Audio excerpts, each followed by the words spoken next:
پہنچا دیا گیا الحمدللہ۔ موضوع حالات کی مناسبت سے بہت ہی اہم موضوع ہے، خودکشی مسائل کا حل نہیں۔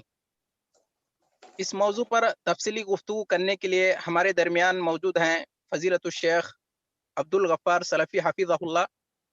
میرے بھائیوں، آپ تمام سے گزارش ہے درس توجہ سے سنیے، زوم پہ ویڈیو اور آڈیو بند رکھیے تاکہ درس میں کسی قسم کا خلل پیدا نہ ہو۔ انشاءاللہ درس کے بعد سوال و جواب کا مختصر سے سیشن بھی ہوگا انشاءاللہ۔ قبل اس کے کہ میں شیخ محترم کو درس کے لیے دعوت سخن دوں، مختصر سے شیخ کے متعلق کچھ کلمات کہنا چاہتا ہوں۔ فضیلت الشیخ عبدالغفار سلفی حافظہ اللہ صوبہ یو پی کے مشہور و معروف شہر بنارس کے رہنے والے ہیں۔ سن 2005 میں جامعہ سلفیہ بنارس سے فراغت حاصل کیے ہیں۔ دینی تعلیم کے علاوہ شیخ نے عصری تعلیم بھی حاصل کیے ہیں۔ 2012 میں آپ نے لکھنؤ یونیورسٹی سے جدید عربی ادب میں ایم اے کیے ہیں۔ اسی سال یو جی سی نیٹ امتحان میں نمایاں کامیابی بھی حاصل کی الحمدللہ۔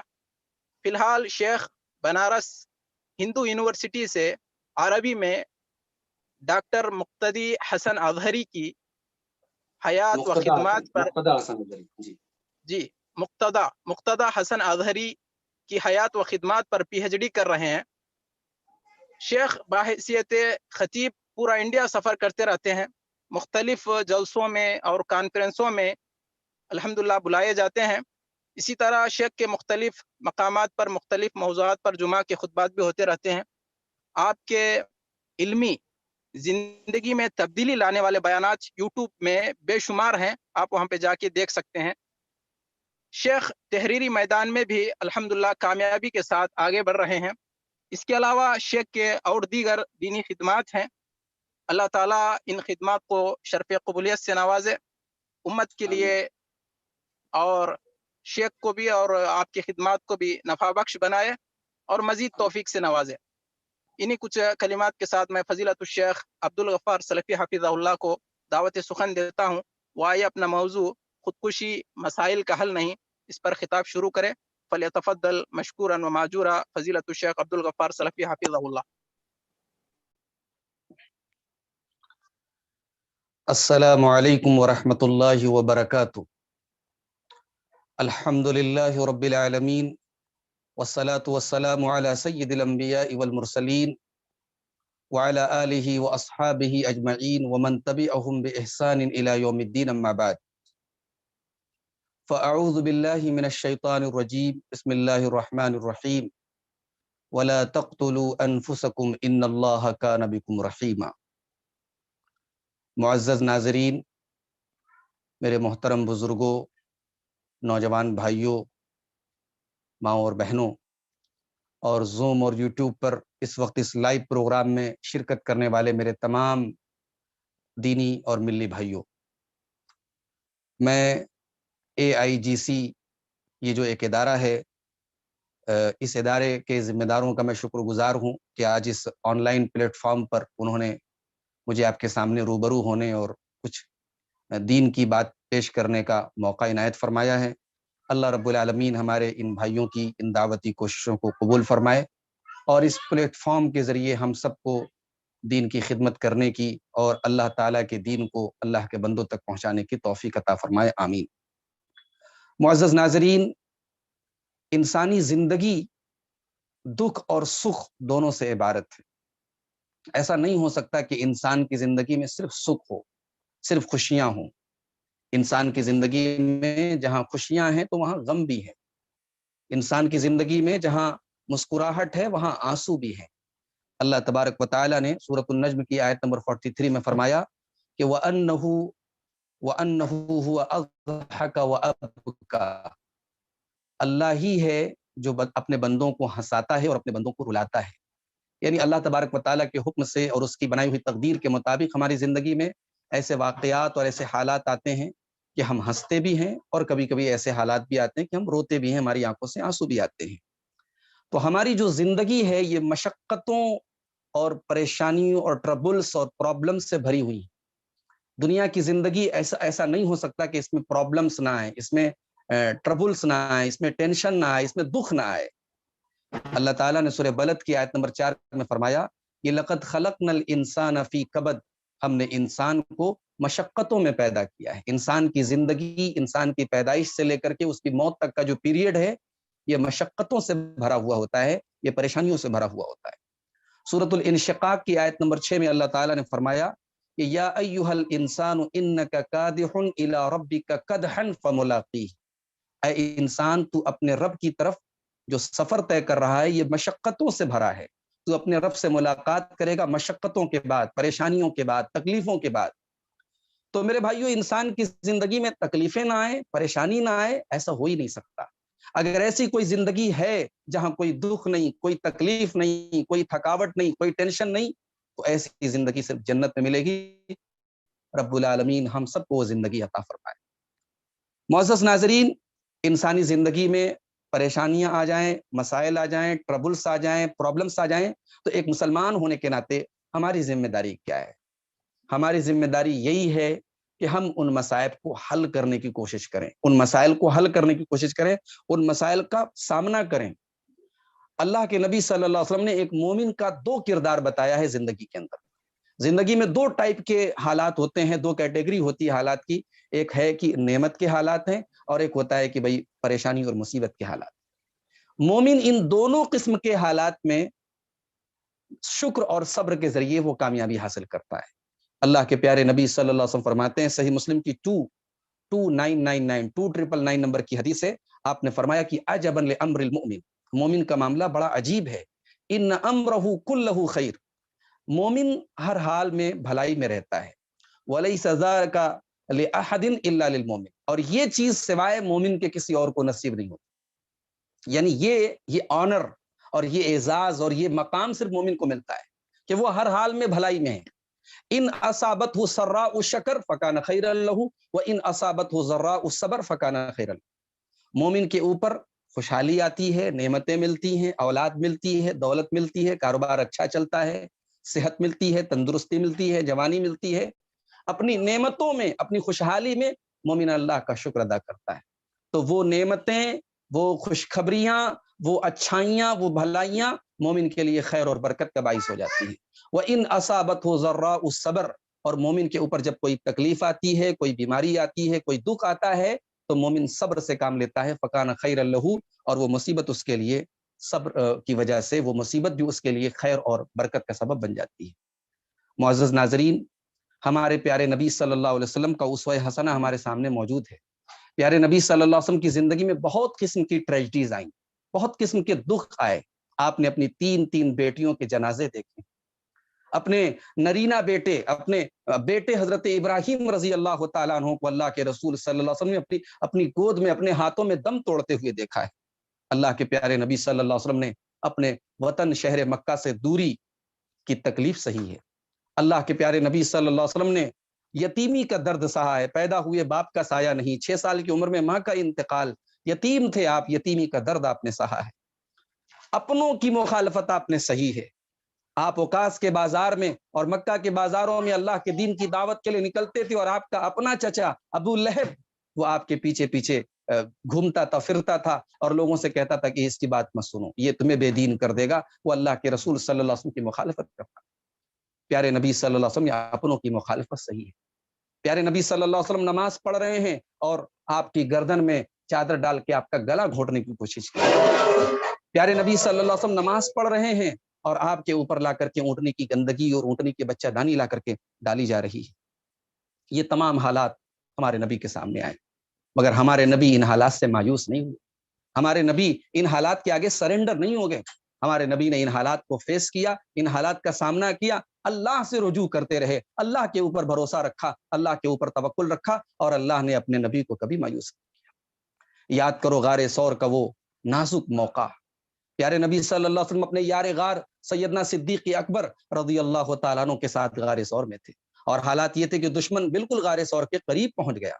حضرت ابو بکر صدیق نے بڑے گھبراہٹ میں اور بڑے ٹینشن بھرے لہجے میں اللہ کے رسول صلی اللہ علیہ وسلم سے کہا، لو نظر احدهم تحت قدمیہ لابصرنا، یا رسول اللہ اگر ان میں سے کسی نے بھی ذرا سا اپنے قدموں کے نیچے دیکھا تو ہم پر نظر پڑ جائے گی اور ہم گرفتار ہو جائیں گے۔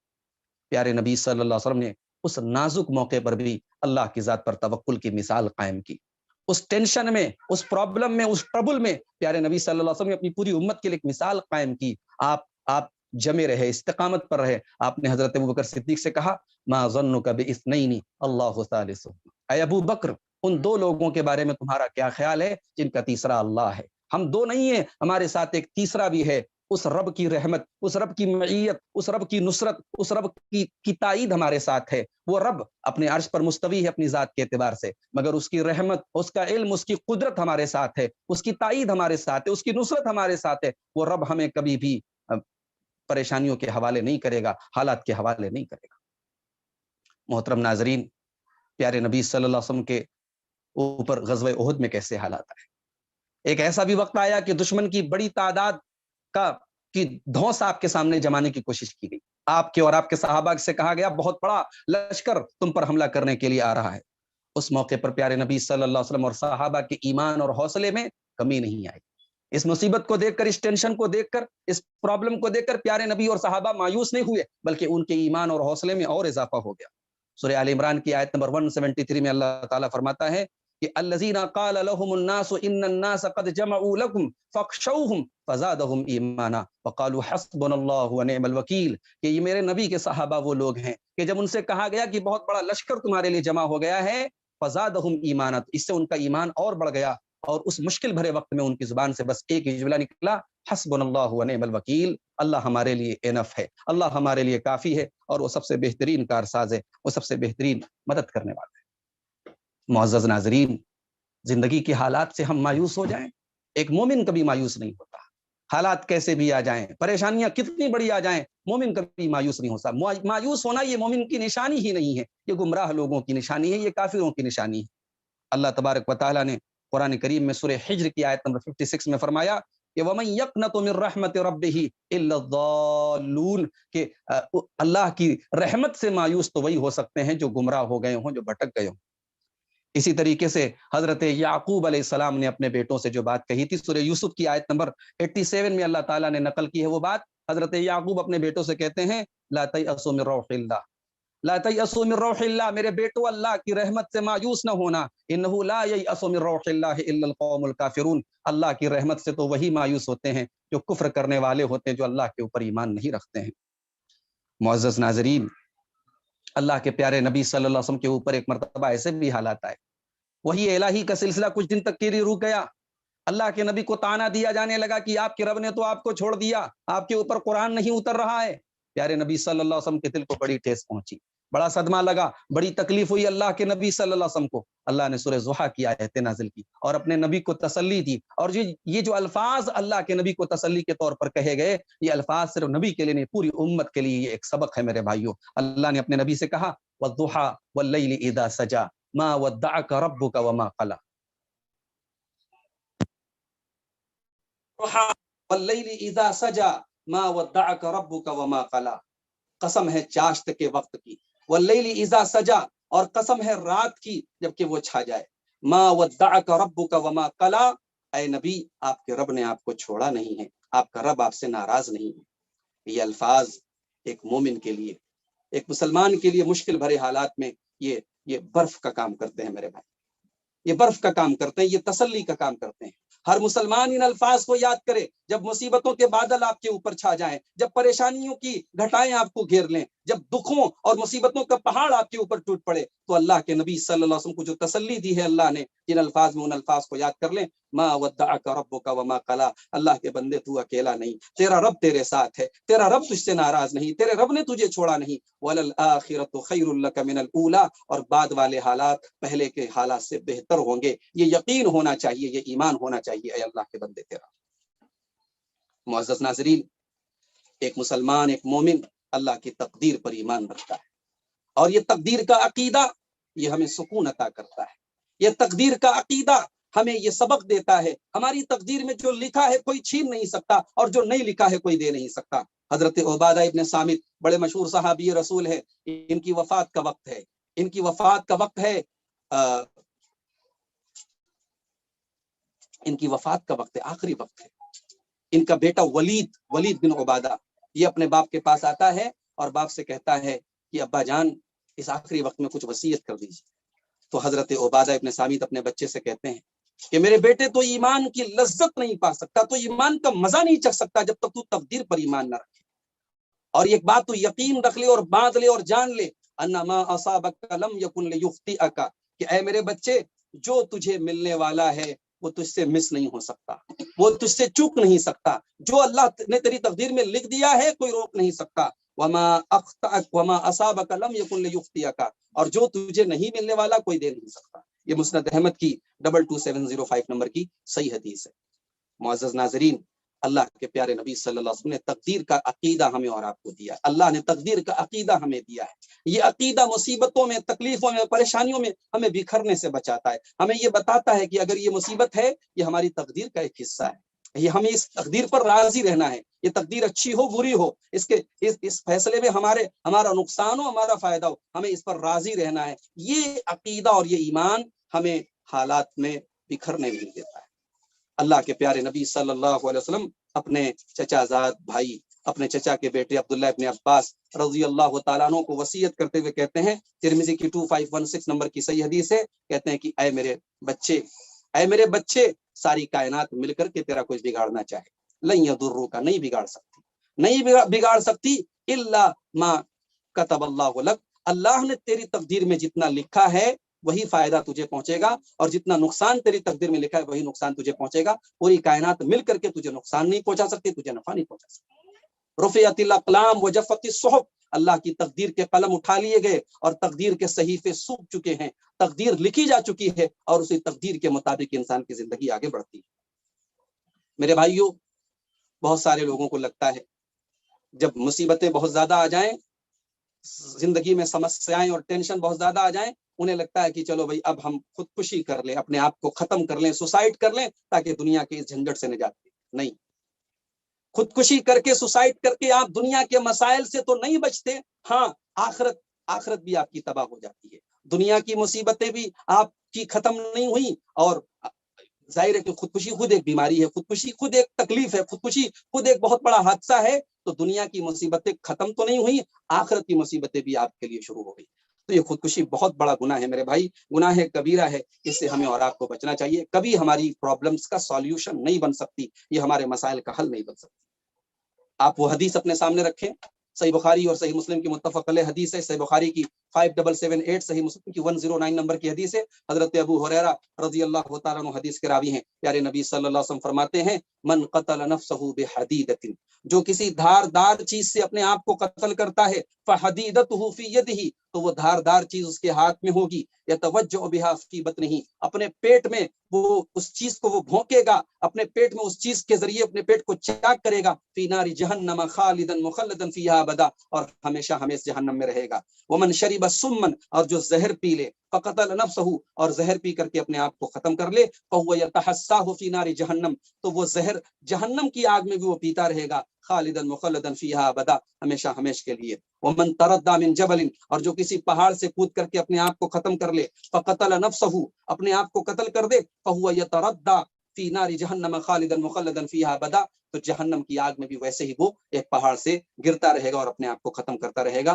میرے بھائیوں، اس حدیث سے معلوم ہوا کہ خودکشی کرنا یہ بہت بڑا گناہ ہے، اور جس طریقے سے انسان خودکشی کرے گا اسی طریقے کا عذاب اسے جہنم میں دیا جائے گا۔ ایک اور حدیث اپنے سامنے رکھیں، صحیح بخاری کی 3276 اور صحیح مسلم کی 113 نمبر کی حدیث ہے۔ حضرت جندب بن عبداللہ کہتے ہیں، اللہ کے پیارے رسول صلی اللہ علیہ وسلم نے فرمایا کہ کان فی من کان قبلکم رجل بہ جرح، تم سے پہلے کے لوگوں میں ایک انسان تھا جس کو کے بدن میں کوئی زخم تھا، فجزیا، لیکن وہ زخم اور وہ تکلیف وہ برداشت نہیں کر پایا، وہ گھبرا گیا، فاخذ سکینا، اس نے کھنجر لیا، ایک چھری لی، فحز بها یدہ، اور اپنے ہاتھوں کو کاٹ ڈالا، فما رقع الدم، اور اس کا خون بند ہونے کا نام نہیں لے رہا تھا، اس کا خون بند نہیں ہو رہا تھا، حتی ماتا، یہاں تک کہ اس کا انتقال ہو گیا۔ قال اللہ تعالی، تو اس کی موت پر اللہ تعالیٰ نے کہا، بادرنی عبدی بنفسہ، میرے بندے نے اپنی جان کے سلسلے میں جلدی کی، اس کی موت کا جو وقت ہم نے مقرر کیا تھا اس کے سلسلے میں اس نے جلدی کی اور اپنے آپ کو خود قتل کر دیا۔ حرمت علیہ الجنہ، میں نے اپنے بندے کے لیے جنت کو حرام کر دیا۔ معزز ناظرین، یہ اتنا بڑا گناہ ہے خودکشی کہ پیارے نبی صلی اللہ علیہ وسلم کے سامنے خودکشی کرنے والے کا جنازہ پیش کیا گیا تو آپ نے جنازے کی نماز پڑھانے سے انکار کر دیا، بطور عبرت کے لوگوں کو عبرت حاصل ہو، لوگوں کو پتہ چلے یہ بہت بڑا گناہ ہے۔ حضرت جابر بن سمورہ کہتے ہیں، صحیح مسلم کی 978 نمبر کی حدیث ہے کہ اتی النبی صلی اللہ علیہ وسلم برجل قتل نفسه بمشاقص، اللہ کے رسول صلی اللہ علیہ وسلم کے پاس ایک آدمی لایا گیا جس نے تیروں کے ذریعے اپنے آپ کو ختم کر دیا تھا، فلم یصلی علیہ، پیارے نبی صلی اللہ علیہ وسلم نے اس کی جنازے کی نماز نہیں پڑھی۔ لیکن اہل علم کہتے ہیں، اس حدیث کی شرح میں امام نووی وغیرہ کہتے ہیں کہ صحابہ نے اس آدمی کی جنازے کی نماز پڑھی، پیارے نبی صلی اللہ علیہ وسلم نے نہیں پڑھی۔ لہٰذا معلوم ہوا کہ اہل علم نہ پڑھیں، اہل فضل نہ پڑھیں، جو سماج میں مسلمانوں کے جو سربراہ قسم کے لوگ ہیں وہ بطور عبرت نہ پڑھیں، تاکہ لوگوں کو معلوم ہو کہ یہ بہت بڑا گناہ ہے، لیکن یہ ایسا گناہ نہیں ہے جو ملت سے خارج کر دیتا ہو، اسلام سے خارج کر دیتا ہو۔ خودکشی کرنے والے کی جنازے کی نماز پڑھی جائے گی، اور یہ بھی یاد رکھیں اس کے لیے دعائیں مغفرت کر سکتے ہیں، خودکشی کرنے والے کے لیے دعائیں مغفرت کر سکتے ہیں، کیونکہ بہرحال وہ گناہ کبیرہ کا مرتکب ہے۔ جیسے اور گناہ کبیرہ ہیں ویسے خودکشی بھی گناہ کبیرہ ہے۔ یہ شرک نہیں ہے، یہ کفر نہیں ہے، یہ اسلام سے خارج کرنے والا گناہ نہیں ہے، بلکہ خودکشی کرنے والا اللہ کی مشیت کے تابع ہے۔ اللہ چاہے تو معاف کر دے، اللہ چاہے تو عذاب دے، لیکن ہمیں اس کے لیے دعائیں مغفرت کرنی چاہیے۔ ممکن ہے کہ ہماری دعا کے سبب اللہ رب العالمین اس کی مغفرت کر دے۔ معزز ناظرین، اس وقت کا ایک بڑا برننگ ایشو ہمارے انڈیا میں، ہمارے ملک میں آپ نے سنا ہوگا، احمد آباد کے اندر، گجرات، ہمارے انڈیا کے ایک اسٹیٹ گجرات میں، شہر احمد آباد میں، ایک مسلم لڑکی جس کا نام عائشہ بانو تھا اور جس کے شوہر کا نام عارف تھا، اس لڑکی نے 25 فروری کو سابرمتی ندی میں کود کر کے جان دے دی، خودکشی کر لی۔ اور خودکشی کے پہلے اس لڑکی نے ایک ویڈیو اپلوڈ کیا انٹرنیٹ پر، اور اس ویڈیو میں اس نے یہ بتانے کی کوشش کی کہ وہ زندگی سے بہت مایوس ہو گئی ہے، شوہر سے اور سسرال والوں سے جو مسائل چل رہے ہیں ان مسائل کی وجہ سے وہ تنگ آ گئی ہے، اور وہ اپنی زندگی کو ختم کرنا چاہتی ہے۔ اس کے باپ سے اس کی موت کے پہلے، اس کی خودکشی کے پہلے جو فون پر بات ہوئی تھی اس کی ریکارڈنگ بھی انٹرنیٹ پر موجود ہے۔ باپ نے بہت سمجھانے کی کوشش کی، لیکن بیٹی نے خودکشی کے ارادے سے اپنے آپ کو وہ نہیں روک سکی، اور اس نے اپنی جان دے کر کے اپنے آپ کو ختم کر دیا۔ ظاہر ہے ایک نوجوان لڑکی اپنی شادی شدہ زندگی کے مسائل سے مایوس ہو کر کے اتنا خطرناک اور اتنا غلط قدم اٹھاتی ہے، اس ویڈیو کو دیکھنے کے بعد اور اس کی موت کی خبر سن کر کے ہر جو ہے درد مند دل جو ہے وہ تڑپ اٹھتا ہے، اور ہر مسلمان کو تکلیف ہو رہی ہے، ہر انسان کو تکلیف ہو رہی ہے، تکلیف کی بات ہے۔ مگر میرے بھائیوں، عائشہ بانو کی اس خودکشی کے پیچھے ہمارے اور آپ کے لیے بہت بڑے سبق بھی ہیں، بہت بڑے سبق بھی ہیں، اور بہت ساری چیزیں ہیں، بہت سارے غور کرنے والے پوائنٹس ہیں، ہمیں ان پر غور کرنے کی ضرورت ہے۔ سب سے پہلا جو ہمارے لیے قابل غور جو نقطہ ہے اس خودکشی کے اندر، کہ وہ ایک مسلمان لڑکی تھی، ایک مسلمان لڑکی تھی، پڑھی لکھی لڑکی تھی، مگر اس کے اندر دین کا علم اگر ہوتا تو شاید وہ یہ قدم نہ اٹھاتی۔ جو اللہ کے دین کو سمجھے گا، جو قرآن کو سمجھے گا، جو حدیث کو سمجھے گا، تو کبھی خودکشی نہیں کر سکتا۔ اس لڑکی کے اندر دینی شعور کی کمی تھی، وہ دنیاوی اعتبار سے پڑھی لکھی تھی، اس نے ایم اے کیا ہوا تھا پولیٹیکل سائنس سے، وہ کہیں جاب بھی کرتی تھی، پڑھے لکھے ماحول سے تھی، پڑھی لکھی تھی، لیکن دین کا علم نہیں تھا۔ اس میں ہمارے اور آپ کے لیے بہت بڑا سبق ہے۔ اپنے بچوں کو ہم دنیاوی تعلیم کے ساتھ ان کو دین کا وہ علم دیں جو انہیں اس قسم کی حرکتوں سے بچائے گا۔ میرے بھائی، انہیں خودکشی جیسے قدم اٹھانے سے، ہمارے بچوں کو، ہماری بچیوں کو، ہمارے نوجوان بھائیوں کو اور ہماری نوجوان بہنوں کو خودکشی کرنے سے اگر کوئی چیز بچا سکتی ہے، ان کا دین اور دین کی جو تعلیم ہے، قرآن و حدیث کی جو تعلیم ہے، وہ شعور اور وہ جذبہ جو ہے وہ ہمیں اس قسم کی حرکتوں سے بچائے گا۔ لڑکی کا باپ اپنی لڑکی کو سمجھا رہا تھا، ٹیلی فون پر جو بات ہو رہی تھی، ریکارڈنگ موجود ہے انٹرنیٹ پر، باپ نے لڑکی سے یہ بھی کہا تھا کہ بیٹی تیرا نام اتنا اچھا ہے، اماں عائشہ رضی اللہ تعالیٰ عنہا کا تیرا نام ہے، بیٹی میں تجھے اماں عائشہ کی قسم دیتا ہوں تو یہ کام مت کر۔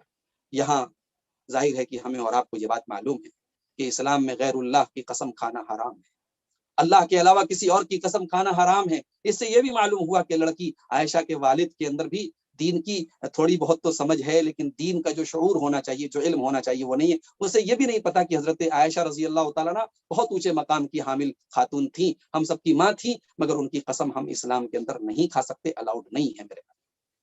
دوسرا سبق جو ہمیں ملا عائشہ کی خودکشی کے اس سانحے کے اندر، جہیز جیسی لعنت جس نے عائشہ، ممکن ہے ابھی تحقیقات چل رہی ہے، پوری تحقیق اور طرفین دونوں پارٹی کی باتوں کو سنے بغیر ہم فیصلہ نہیں کر سکتے، لیکن بہت ممکن ہے جو حالات اور جو معاملے کی نوعیت سامنے آ رہی کہ جہیز بھی ایک بہت بڑی وجہ تھی اس خودکشی کے پیچھے۔ آج ہماری بہنیں خودکشی کر رہی ہیں جہیز کی اس لعنت کے پیچھے۔ میرے بھائیوں، اس جہیز کے ناسور کو ہمیں ختم کرنا پڑے گا۔ اس جہیز کے ناسور نے کتنی ہماری بہنوں کی جانیں لے لی ہیں، اور کتنی بہنیں ہماری گھٹ گھٹ کے مر رہی ہیں۔ گھٹ گھٹ کے جی رہی ہیں، وہ ان کی زندگی موت بن چکی ہے، ان کی عمر نکل جا رہی ہے کیونکہ ان کے باپ کے پاس ان کو دینے کے لیے جہیز کا انتظام نہیں۔ ہم اسلام کا نام لیتے ہیں، ہم اپنے آپ کو مسلمان کہتے ہیں، پھر مسلمانوں میں بھی ہر آدمی اپنے مسلک اور اپنے منہج کو جو ہے وہ اپنے موقف کو صحیح سمجھتا ہے۔ میرے بھائیوں، ہم کون سے مسلمان ہیں؟ ہمیں چلو بھر پانی میں ڈوب مرنا چاہیے۔ ہماری شادیاں سنتوں کے خلاف ہے، ہم نے نکاح کو اتنا مشکل بنا دیا، آج ہمارے بھائی ہماری بہن آج زنا کے راستے کی طرف جا رہے ہیں۔ میرے بھائیوں، ہمیں اس سانحے سے یہ سبق بھی ملتا ہے کہ جہیز کی اس لعنت کو ہمیں سماج سے ختم کرنا ہے، اور اس میں جو سماج کا، ہمارے مسلمانوں کا جو مالدار طبقہ ہے، جو سرمایہ دار طبقہ ہے، اس کو آگے بڑھنا پڑے گا، اس کو پہل کرنی پڑے گی، اور اس کے بعد ہی یہ لعنت اور ناسور ختم ہوگی۔ جہیز کو ہم ختم کریں، اور سکے کا دوسرا پہلو یہ ہے، ہم جہیز ختم کریں اور بیٹیوں کا جو وراثت میں حق ہے وہ دینا ہم شروع کریں۔ بھائی اپنی بہن کو وراثت کا حق دیں، تاکہ سماج میں یہ بات عام ہو جائے کہ یہ حق ہے جو اللہ نے باپ کی پراپرٹی میں بیٹی کا حق رکھا ہے، اس حق سے ہم بیٹی کو محروم نہ کریں۔ ہم ایک طرف تو جہیز کی شکل میں ایک غلط چیز کو ہم نے رواج دے رکھا ہے، اور دوسری طرف جو بیٹی کا حق ہے، للرجال نصیب مما ترک الوالدان والاقربون وللنساء نصیب مما ترک الوالدان والاقربون۔ اللہ نے قرآن میں کہا کہ مردوں کے لیے بھی ان کے باپ کے ترکہ میں حصہ ہے، اور لڑکیوں کے لیے، عورت کے لیے بھی ان کے باپ کے ترکے میں حصہ ہے۔ ہم اس حق اور حصے سے اپنی بیٹیوں کو محروم نہ کریں۔ تو جہیز کی لعنت کا خاتمہ اور وراثت کو عام، یہ دو چیزیں ہم جب تک نہیں کریں گے، عائشہ بانو جیسی بہت ساری بیٹیاں جلتی رہیں گی اور خودکشی کرتی رہیں گی، اور ہم ان حالات کو کنٹرول نہیں کر پائیں گے۔ اور تیسرا جو سبق ہمیں مل رہا ہے اس سانحے سے، کہ طلاق کا جو صحیح طریقہ ہے، سماج میں وہ طریقہ لوگوں کو معلوم نہیں۔ حکومت نے 3 طلاق، ایک مجلس کی 3 طلاق کے خلاف قانون بنا دیا۔ اب حالات یہ ہے، کہیں کہیں میاں بیوی میں نہیں بن پا رہی ہے، ساتھ میں مزاج نہیں مل پا رہا ہے، لیکن شوہر طلاق نہیں دے رہا ہے، کیونکہ طلاق دینے پر قانونی پیچیدگیاں ہیں، قانونی مسائل ہیں۔ تو شوہر کیا کرتا ہے؟ بیوی کو ستا رہا ہے، تکلیف دے رہا ہے، اور حالات ایسے پیدا ہو رہے ہیں، بیویاں خودکشی کر رہی ہیں۔ میرے بھائی، طلاق کا دینے کا یہ غلط طریقہ ہے۔ حکومت نے جو قانون بنایا وہ اپنی جگہ، لیکن طلاق طلاق طلاق کہہ کر کے بیوی سے کو طلاق دے دینا، یہ طریقہ ہی صحیح نہیں ہے۔ طلاق کا صحیح طریقہ میرے بھائیوں ہم جانیں۔ اسلام نے پورا ایک پروسیس بتایا ہے کہ بیوی کو 1 مرتبہ طلاق دیا جائے، پھر 3 مہینے کی عدت کا ٹائم ہوگا جو بیوی اپنے شوہر کے ساتھ گزارے گی۔ اس 3 مہینے کے اندر ممکن ہے شوہر کا دل پسیج جائے، بیوی کی خدمات دے کر کے شوہر پھر سے رجوع کر لے، رجوع نہیں کرتا، 3 مہینے گزر گئے، نکاح ختم ہو گیا، لیکن آپشن موجود ہے، نیا نکاح کر کے نئے مہر کے ساتھ دونوں میاں بیوی کے ساتھ کے طور پر پھر سے رہ سکتے ہیں۔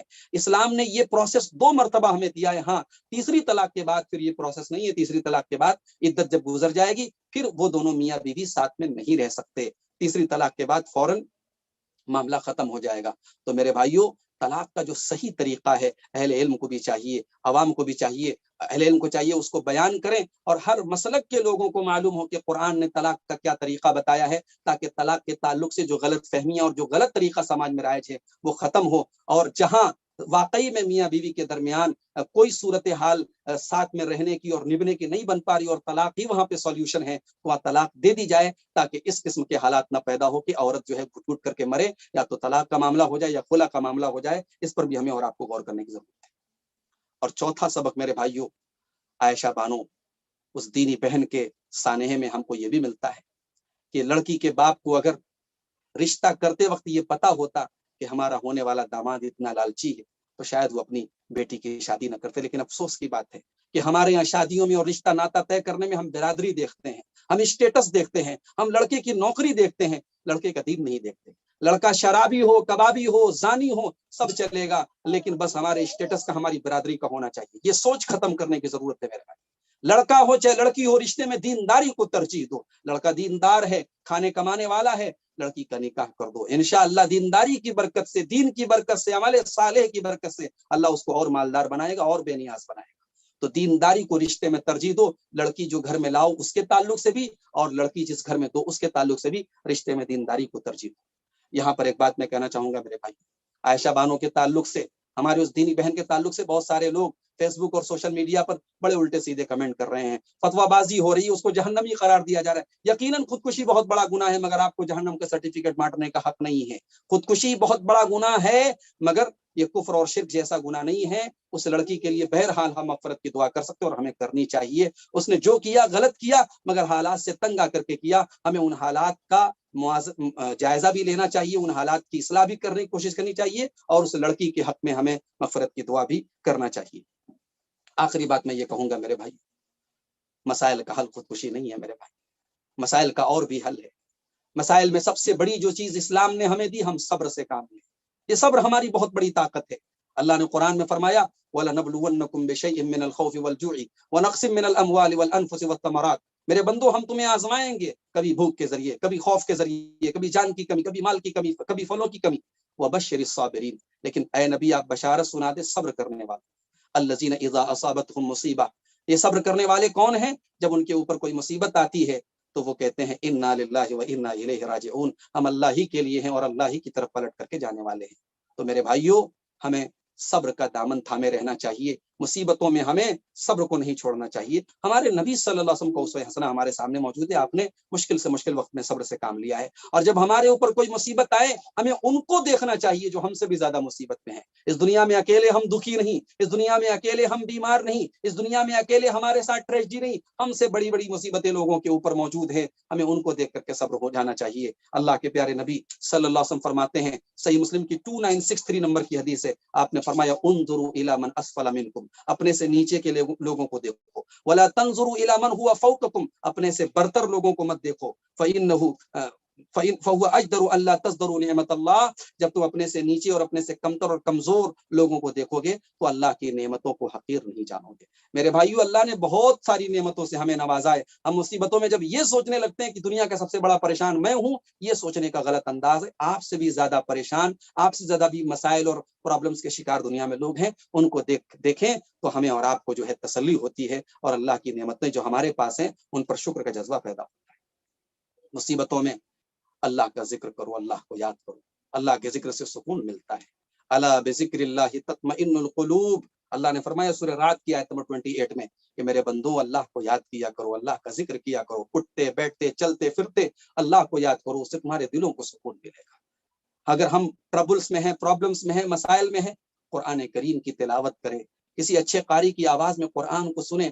قرآن سے دل کو مضبوطی ملتی ہے، قرآن سے دل کو حوصلہ ملتا ہے. اللہ تعالیٰ نے سورہ فرقان کی آیت نمبر 32 میں فرمایا وقال الذین کفروا لولا نزل علیہ القرآن جملۃ واحدہ. یہ کافر کہتے ہیں کہ قرآن پورا کا پورا اکٹھا کیوں نہیں اتار دیا گیا.